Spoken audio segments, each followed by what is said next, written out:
Welcome to today's Explainer. We're jumping right into something that literally affects all of us. The profound link between those little white lies we tell every single day and the slow, quiet destruction of our deepest relationships. You know, we often brush off lying as a minor character flaw, but as we're about to see from the source material today, it goes so much deeper than that. Let's get right to it. Here's a quick look at our roadmap for this explainer. We'll cover the cost of little lies, culture versus the truth, the very practical stop and filter method, healing isolation, and finally, a daily prayer guard. Let's dive in. Section 1. The cost of little lies. Okay, so to actually fix our communication, we first have to grasp just how heavy deception really is.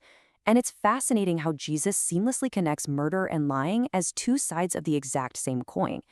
In a pretty heated confrontation in John chapter 8, he refers to the devil, and he absolutely doesn't mince words.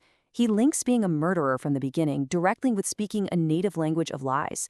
They aren't two separate sins. They are completely inherently tied together. So the major takeaway here is that a lie isn't just bending the facts to make your day a little easier. It is the exact weapon used by the enemy to destroy life and relationships. I mean, at first glance, telling a fib seems drastically less severe than taking a life, right? But scripturally, and even practically, deception is the prerequisite for destruction.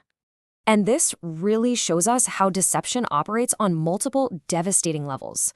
Think about it. Satan didn't physically attack Eve in the Garden of Eden. He simply used a lie. And that single deception brought death to humanity. In our own lives, when we lie, we're essentially killing a bond. We are causing the death of trust.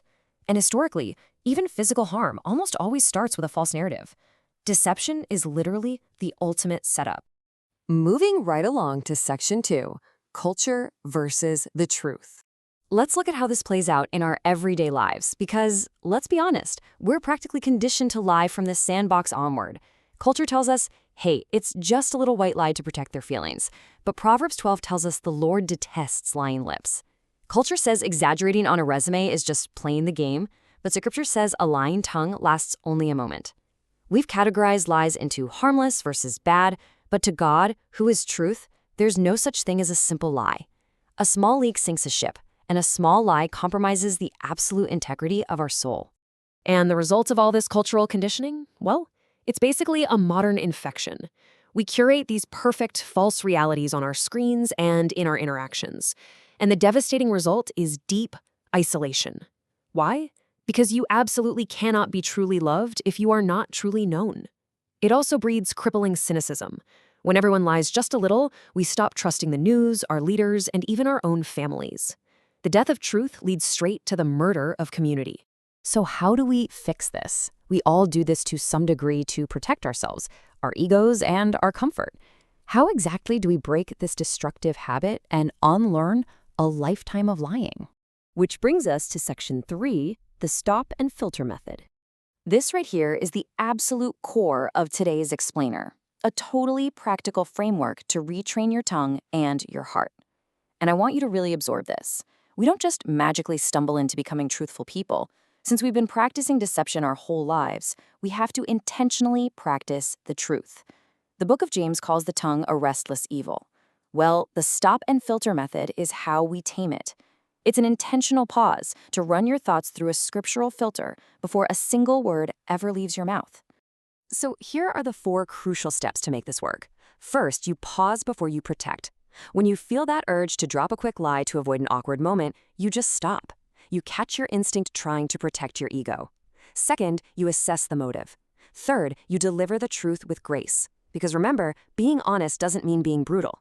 You can be completely honest and completely kind at the exact same time.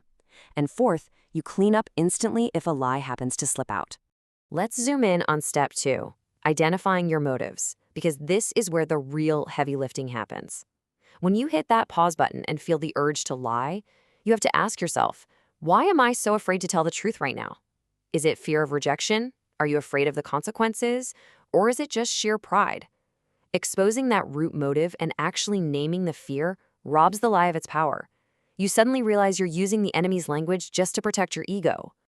Now, what happens when you inevitably mess up? Because let's be real, you will. It's a deeply ingrained habit. That's step 4, clean up instantly. You can use these exact phrases to correct your mistakes right in the moment. Just stop the conversation and say, actually, I just exaggerated that. Or, you know what, I just said that because I was embarrassed, but the truth is, let me tell you, this takes massive humility, but it kills the lying habit incredibly fast. Your brain quickly learns that lying is just going to lead to an immediate, very humbling correction. Okay, section 4, healing isolation with honesty. Once you start actively using this stop and filter method, a truly beautiful transformation happens in your life. When you operate as the false self, stringing together little white lies just to look good, you remain completely hidden, lonely, and isolated. But the honest self, the one who practices radical truthfulness, becomes truly known. Giving up that false self is literally the only way to heal our modern isolation. When you stop lying to your friends and family, you foster these impenetrable, trust-filled connections. They get to know the real you, and that is where deep, authentic community is built. And finally, section 5, a daily prayer guard. Because this level of radical truthfulness requires a constantly clean heart and a whole lot of courage, we need a daily anchor. King David gives us this perfect guide in Psalm 141, "Set a guard over my mouth, Lord. Keep watch over the door of my lips." To actually put this into practice every day, write this verse on a sticky note and slap it on your bathroom mirror. Or make it the very first thing you pray before you even check your phone in the morning. Stringing together honest words isn't something we can do solely on our own willpower. Praying this reminds us that walking in truth is a daily, intentional rebellion against the father of lies. So I want to leave you with this provocative thought as you look at your own relationships today. In your very next conversation, when things get a little uncomfortable, will you protect your ego and speak the enemy's native language, or will you choose the hard, vulnerable path of truth? It's a challenging road for sure, but truth is the absolute only way to real life and real connection. Thanks for joining me on this explainer, and I challenge you to start using that stop and filter method today.